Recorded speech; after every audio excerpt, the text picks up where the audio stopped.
Yes, guys, it's Danny Glover from Fight Fan TV Live, proudly sponsored by Treasure Boxing Club, and we're here to talk the latest and greatest in boxing.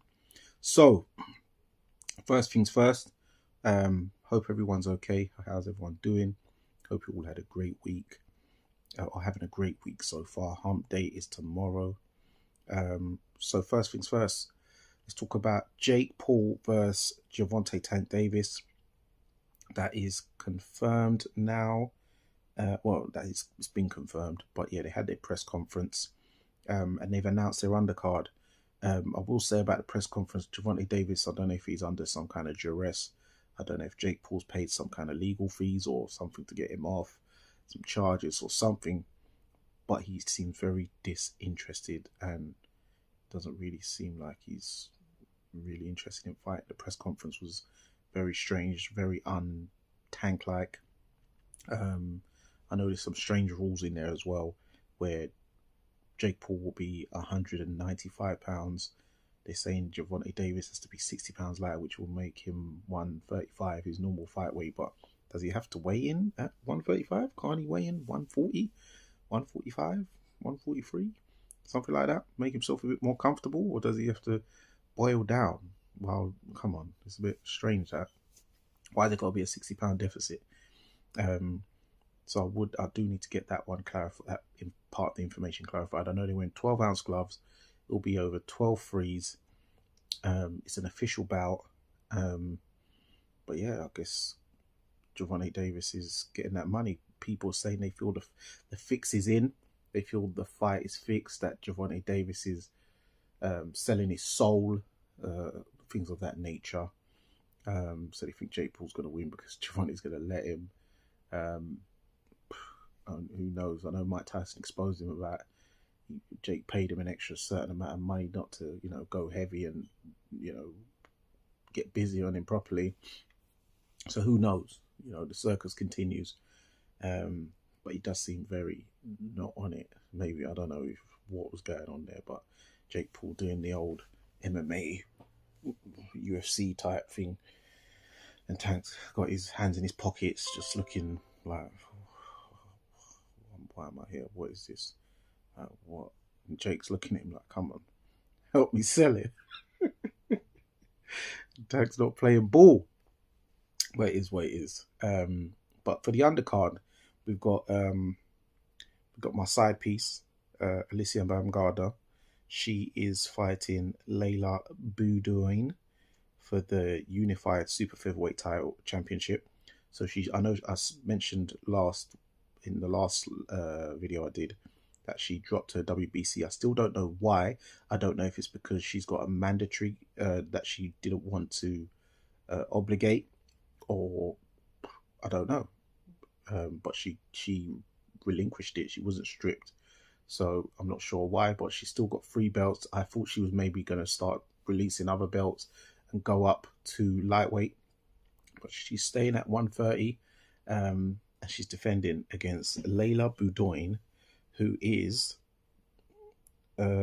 she is 13-1 with 2 KOs, and Alicia Baumgartner is 16-1 with 7 KOs, and they are fighting under men rules, so they'll be doing 12 3-minute rounds. So they're saying this is historical. Obviously, we know Amanda Serrano is the only other one who's done that. So they're doing. Alicia Baumgartner's doing 12 threes. I remember her saying in the past, "I'll be up for doing 12 threes if you're paying me more money." So she must be getting that. She's getting that bread. But we know Jake Paul's paying the good money. We've got Ellie Scottney, Catford Zone, 11-0, fighting Mayveli Flores, who is, oh man, it's a bit small here. She's 13-1 with 4 KOs. Ellie Scottney 11-0, none inside the distance, but this is for the undisputed. Flores has the last belt at super bantamweight, so I'm rooting for Ellie. I think she will capture that undisputed, and it'll be great stuff for Southeast London. First undisputed champion from South London. So yeah, absolutely looking forward to it. We've got Gary Russell, not Junior, but Gary Russell. He is 18-1, 17 KOs. He's fighting Andy Hiraoka, who's 24-0, 19 KOs for the WBA super lightweight championship, or I call it light welterweight, or they might call it junior welterweight. There's so many names for it these days, when you've got to mix the American and the British lingo. So that will be a good fight. Two big punchers. Then also with the Night of the Samurai on December 27th with Naoya Inoue versus David Picasso. You have Junto Nakatani, 31-0, fighting Sebastian Hernandez Reyes, who is 20-0. Both big punchers, both knockout artists. So it's Junto Nakatani's first fight at the weight, at Super Bantam. Obviously, he's looking to make a head-on course with Naoya Inoue. Junto Nakatani is 31-0 with 24 KOs. Sebastian Hernandez is 20-0 with 18 KOs. He's only fought outside of Mexico twice.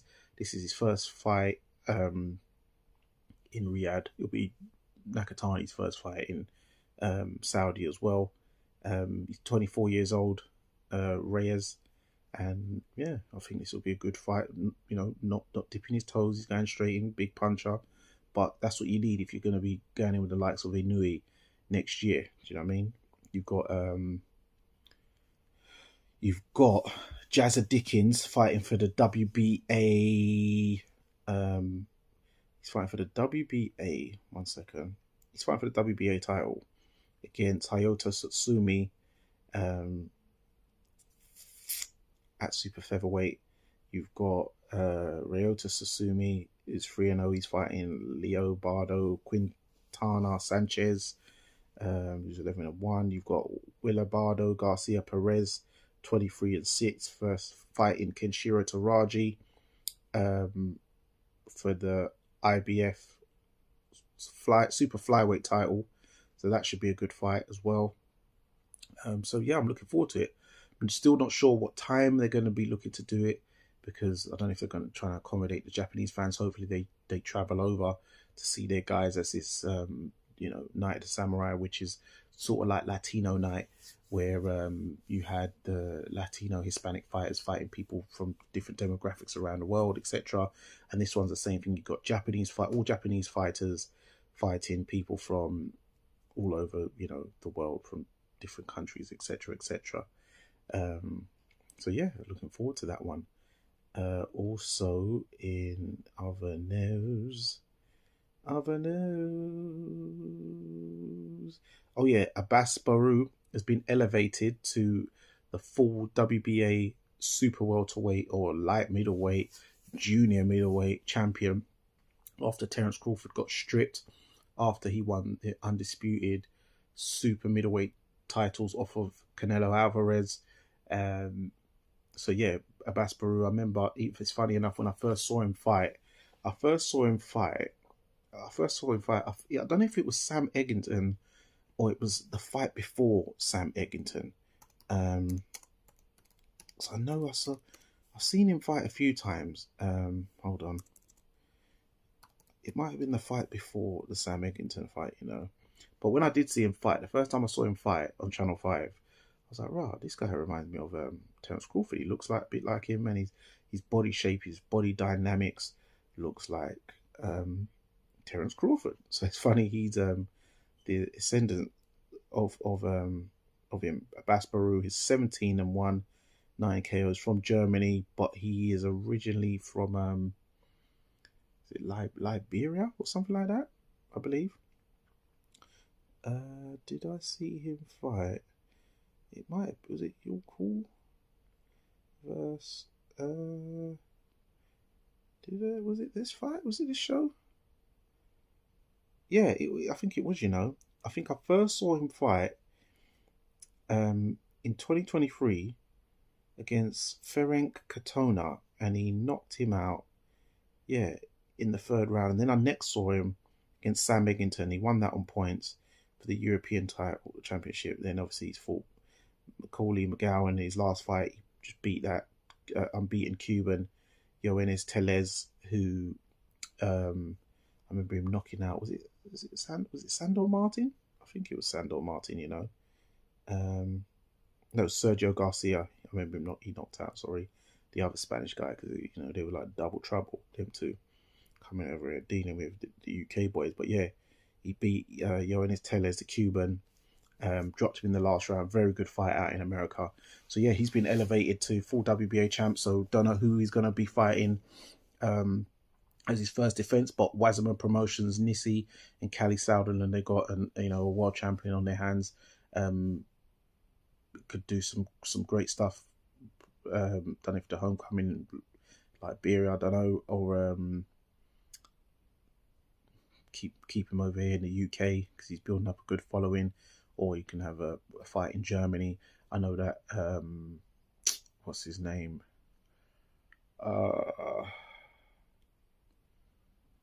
What's the guy, the heavyweight? He knocked out Sanchez, he knocked out Makhmudov, he knocked out Zhang. Why am I getting a brain freeze right now? But yeah, the Kurdish, Turkish heavyweight, I know he's having a homecoming soon in Germany. So they might, I know that, Frank, Eddie, what's it, Cali, the Sauerland brothers, they're good friends with all the guys. So they can probably, hopefully they can get him on a show out there or something like that.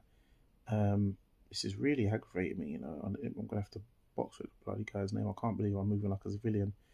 I even interviewed the guy. Ajit Caballero. Oh my God, what am I doing? Sorry guys, sorry. It's been a long day at work. But yeah, let's get on to the main topic. The Greatest Showman, the Netflix special. I don't know if you've seen it, guys. I will try not to give too many spoilers, but I will give you some bits, here and there. But I don't even know what day it came out again. I remember Eddie kept mentioning it at the press conference with Eubank Jr. I know people was upset where Eubank didn't allow Eddie to do his pay respects to Ricky Hatton, condolences. I don't know if, Eubank could hear him or was in the zone. I know he's issued an apology about that, though. But I just guess he didn't really want Eddie to get a word in edgeways, and may have thought that Eddie was using that as a crutch to try and get in to then use the tribute to then segue into what he really wanted to say. But he should have let Eddie slide with that one. And then if he tries it, no, cut him as soon as he swifts off of that one. But it is what it's done now. But he did pay tributes and respects to Ricky Hatton because he's been in this situation where Ricky's family's been in, himself losing a loved one. He's been in the position which Matthew Hatton is in right now, losing a brother who's also a fighter. So yeah. But that was a fiery press conference, Ben Shalom getting into it with Connor and stuff like that. But what I was meant to say is about the Netflix special with Eddie and Barry Hearn. You're seeing Barry Hearn, still the head honcho director at the Matchroom boxing, where they got the boxing, the darts, the snooker, and then they even got another department with Emily Fraser, who is the CEO of that section, where it's multi-sports, all sports outside of the boxing, snooker, darts, I believe. She said 2 sports, but it's probably all 3 of them. But she does fishing, pool, like table tennis, all sorts of stuff. She was out in Vietnam and stuff, and you can see the sacrifices she gives. She's given her life. She's in her mid-30s. She talks about, her wanting kids, but she don't want a man coming in and messing it up for her. You can see she's got the gnashes and stuff out, and she grits and stuff. But she seems friendly enough on the camera, but she probably is a bit hardened off camera to the staff and that. I get that little sense, but I don't know her, to be fair. But yeah, she did, showed vulnerability when she was with her personal trainer about how much, work consumes her life. It is all she does. Um, she can't go on a holiday. Hasn't been on a personal holiday. If she did, she probably would come back to no job. A bit of nepotism in there as well. How she got the job. It was a favour from Barry to her dad, getting the daughter a job. At the Matchroom. But yeah, even when she says she ain't been on a date in 3 years, it's a long time. But yeah, she's sacrificing it. She's really putting in the hours and the graft and the years.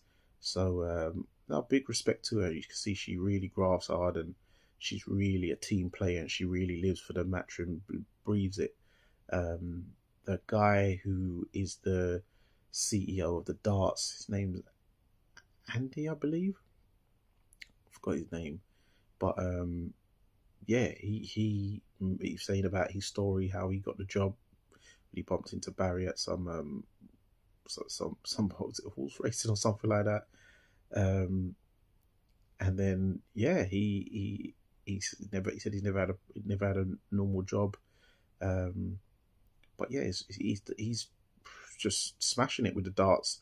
It seems a lot more easier and relaxed and less headache than what Eddie's has to deal with at the boxing. Yet it's making double the money, and it's weird. I don't know how it does it, because I thought darts was like a thing just in England, Wales, Ireland, and Scotland. I thought it was just a British sport, but it seems it's like a world sport. They said they sold 90,000 tickets in an hour for some tournament. I know that 16-year-old sensation. He must be about 17 now. When he won the world title, and it's just mad interesting how it makes so much money. I don't know what the ticket prices are. I know on Sky, when you're a Sky customer, you get like offers for go matches and football, rugby, darts comes up in there, F1. So I see that come up sometimes.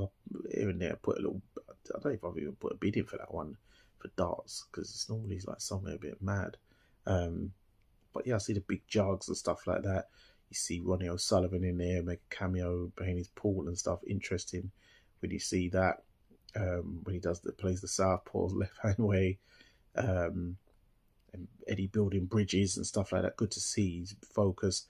Barry's always reiterating with him, you're not ready yet, son. You're not ready, my boy. And it's good to see the bond they have, the way they talk by the lake and stuff. Barry's going through things. They talk about a lot of personal stuff, but Barry's always talking about business, keeping the legacy of the business, what he started. He's come from humble beginnings, from an estate. You see about Anthony Joshua, what he's done for the company, Katie Taylor, Eddie Hearn, how much passion he has for them too.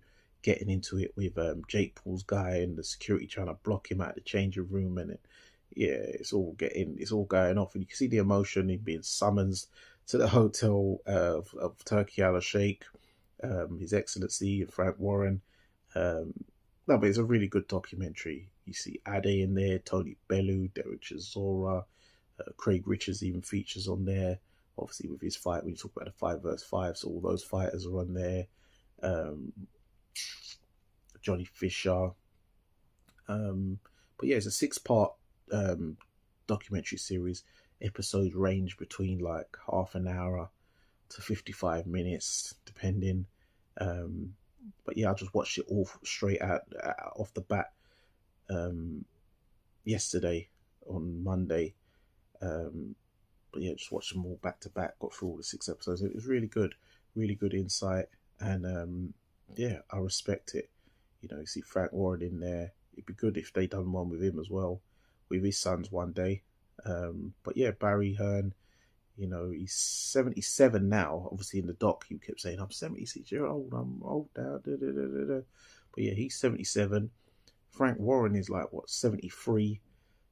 Bob Arum and Don King are both 90, 93, I believe. 93 or 94. 90, I think they're both the same age, but I think Don King is older. Let me double check.